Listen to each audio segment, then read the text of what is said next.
Ludicrous Feed is proudly sponsored by Carloop, Australian EV Data and Ownership Trends, Koba Car Insurance, Pay Per Kilometre, Wallbox, EV Charging Solutions, and Evee, hire electric vehicles from real owners. Hey everyone, it's Tom here from Ludicrous Feed. Thank you so much for joining us. This morning I've got the privilege of bringing you a review of the MG4 XPOWER variant here in Sydney, Australia. I'm very excited to be able to drive this vehicle for you on camera. Now this is the performance variant of the MG4 vehicle, the first ground up EV from MG. And I tell you what, it is super zippy. It is just an amazing vehicle to drive. It is selling currently in Australia for $59,990 MSRP before on-road costs.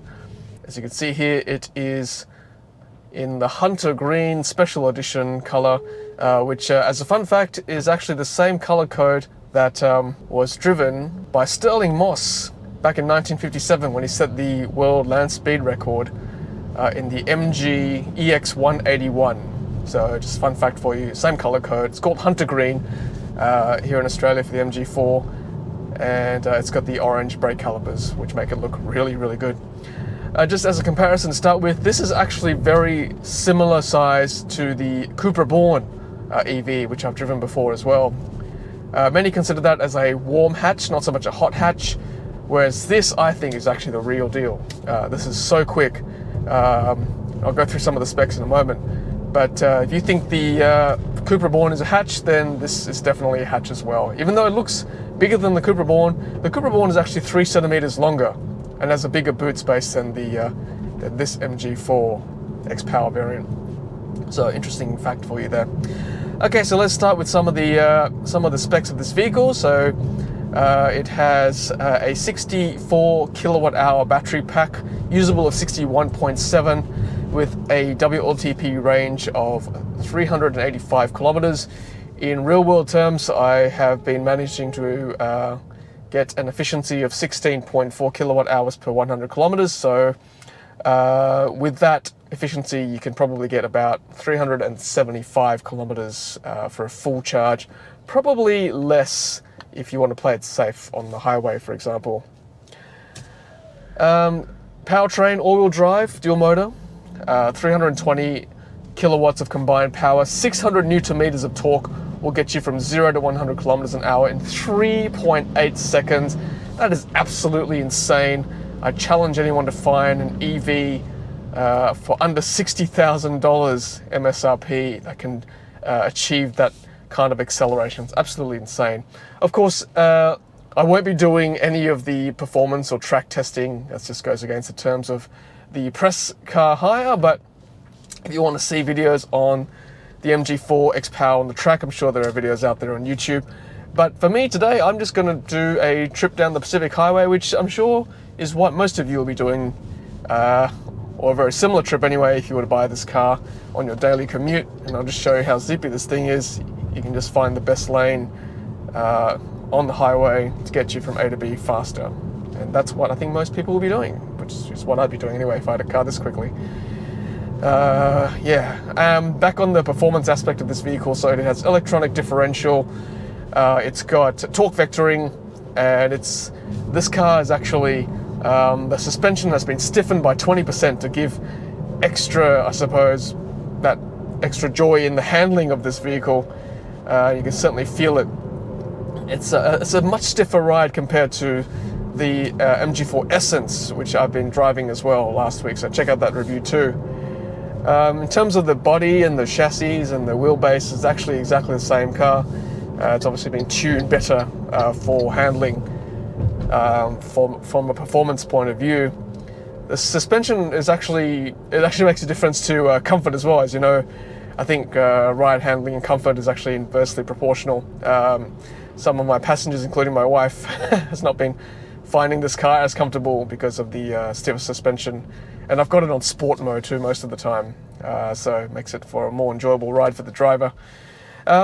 One negative I'll just start with too is that the settings such as the driver mode, the energy recovery, one pedal driving, the sensitivity settings for some of the safety settings like, you know, lane keeping and emergency braking, it all reverts back to default on the next drive. And I've asked other owners of the MG4, it doesn't save on the profile either, which is a bit frustrating if you like, for example, one pedal driving. Well, I do anyway.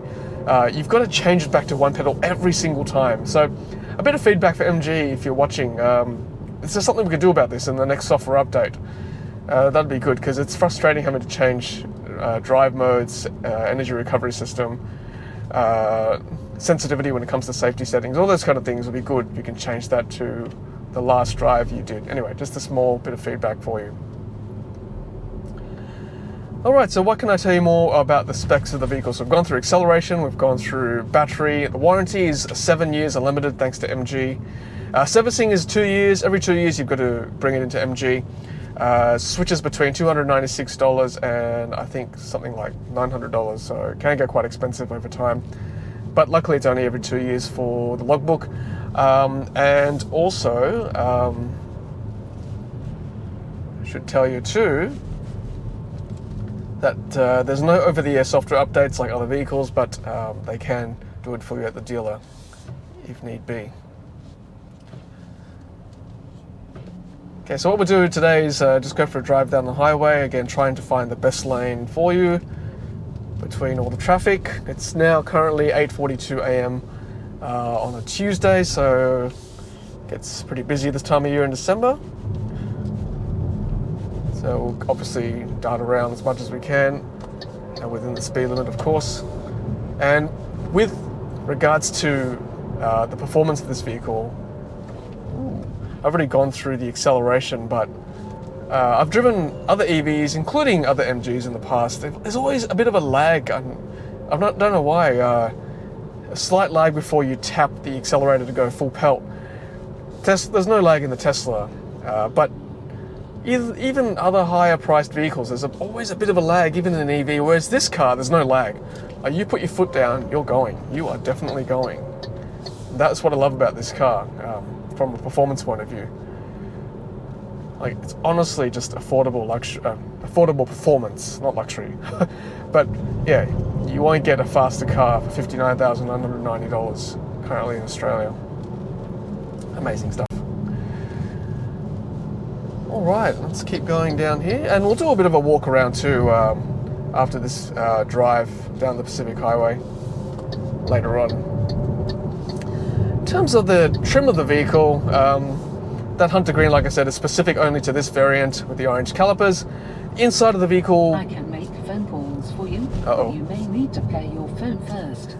This is where you don't say those 2 letters of this vehicle, because the assistant comes up. That is frustrating every time. And then the music comes back on as well. Yes, so back to the interior. The inside is pretty much the exact same car as the Essence and the Excite variants in terms of like how it looks. Still that basic interior, and the front of the car especially. 6-speaker sound system, similar to the Essence, whereas the Excite you only get 4 speakers. All this is very similar. What I do like about the MG4, I just said it again. What I do like about the XPOWER variant is the seats. So they've improved the seating. It's now mixed polyurethane, fake leather, and this Alcantara stuff. So it's a lot more comfortable, I find, and certainly differentiates it from the other variants. What I would have liked to have seen actually in the XPOWER variant is probably, I don't know, a bit more detail, a bit more contrast in the dash maybe, and the air conditioning vents, just to differentiate it from the Excite variant and the Essence variant, just to let you know that you've bought something a bit more expensive, a bit more sporty, a bit more for performance. So a bit of feedback again maybe for MG when they bring out the next variant, or the next I don't know, model year for this vehicle, whatever that might be. So we need to obey school zones as well, which there are plenty of along the highway with all the schools in the area. Apart from that, yeah, performance difference on the external as I do the walk around, the color, few more, I guess, accents when it comes to the trim of the vehicle. I'll show you that on the walk around, and the interior, just better fabric, better seats. Otherwise, pretty much similar vehicle for the Essence and Excite. find this lane here. Again, you know, you're not going to race every day, you're not going to go on the track every day with this car, but having this extra acceleration boost is, you know, really handy when you want to dart around like this. Let's find this lane instead. Avoid the cement mixer.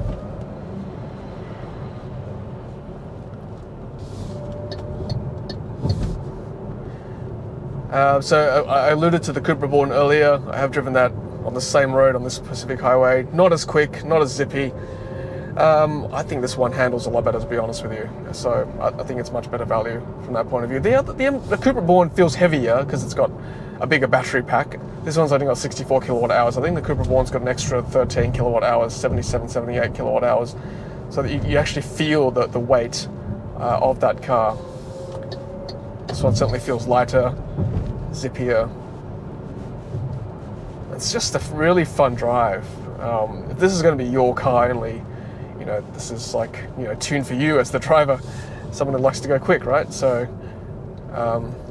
again, not necessarily the most comfortable, possibly with the stiffer suspension, but trust me, you will have an absolute blast driving this vehicle around.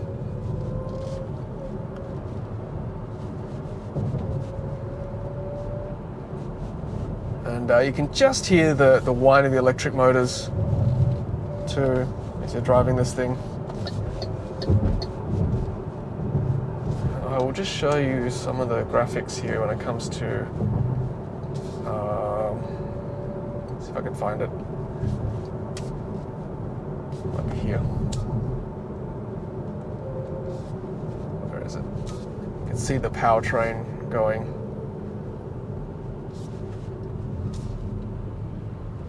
Here, maybe? Yeah, that's the charging settings. You can set the scheduled charging, which is pretty handy.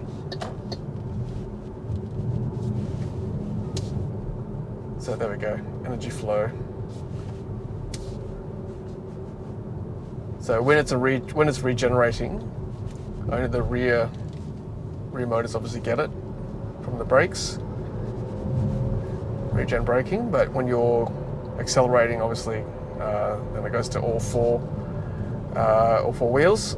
There go regen happening there, just the back two wheels, the back motor. I would have thought if you're cruising on the highway, for example, only the rear motors would get power, whereas obviously if you're accelerating, then all four wheels get it. But I've driven this on the highway before on cruise, and all four, according to this graphic anyway, all four wheels still get power from the battery. So, curious. Alright, so I better pay attention now because we've got a speed camera coming up. Let's go back to Waze. That's what I like about Waze. It brings up hazards like speed cameras, police patrol, roadkill, vehicle stopped. Super handy, obviously. Apple CarPlay, Android Auto, wired Apple CarPlay, which I don't know, I prefer wireless obviously, but there is wireless Qi charging up here, which I think they need to fix that design, because with a car this quick, if you accelerate too quickly or turn too quickly, that phone will just go fly back or fly off. And that already happened with the Essence version, which is a lot slower than this one. So I don't know whether the bevels need to be deeper for this area here for the charging part. And if it's wired Apple CarPlay, I don't want to put it here either, because I don't want to be wireless charging and plug-in charging as well. I'm not sure what it does to the phone battery. Zip out of this side, past the speed camera, so we're good. Again, it's just a pleasure to drive this car. It's just so quick, so zippy. Yeah, and everything else, like I said, it's the same. You've got the cup holders down here, you've got storage down here. Yeah, performance pedals too. I'll show you that in the walk around as well. Okay, so here it is, the MG4 XPOWER, as you can see, in this beautiful signature hunter green, only available in the XPOWER variant. And just coming out of the front of the car, beautiful looking vehicle. Same lights as the Essence and Excite trim. Active intake shutter down below there. front bumper camera, and a few more accents down here just to accentuate the performance aspect of this vehicle. Got the orange brake calipers, and these are Bridgestone Turanzas running on 18-inch wheels. Yep. And again, more sort of accents down here, this chrome trim down here, more stripes down there, just to differentiate the XPOWER variant. Charging port there, and brake lights out the back. That was also present in the Essence trim as well. Diffuser down below for aerodynamics. And around the side again, give you a better shot of the performance trim, the chrome accents, more of the orange brake calipers, and background again to the front. There we go, external walk around of the MG4 XPOWER. And it's a very well built car. Just listen to this door thud. Yeah, nice and solid. Again, like I said, the interior very similar as the Essence and Excite trim. You can get the performance pedals down here. And the other difference with the MG4 XPOWER variant is the seats are now mixed polyurethane fake leather and this Alcantara stuff, which is more comfortable to sit on. Probably allows more airflow for your skin on hot days in particular. Looks nicer too. And that extends all the way out to the second row as well.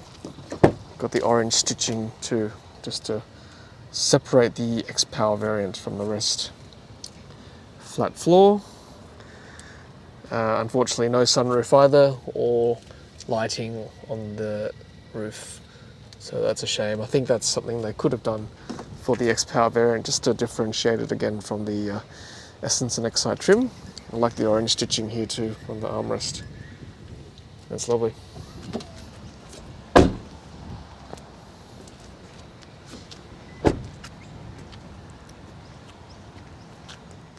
Alright everyone, this has been Tom from Ludicrous Feed, and you've been watching me review the MG4 XPOWER variant.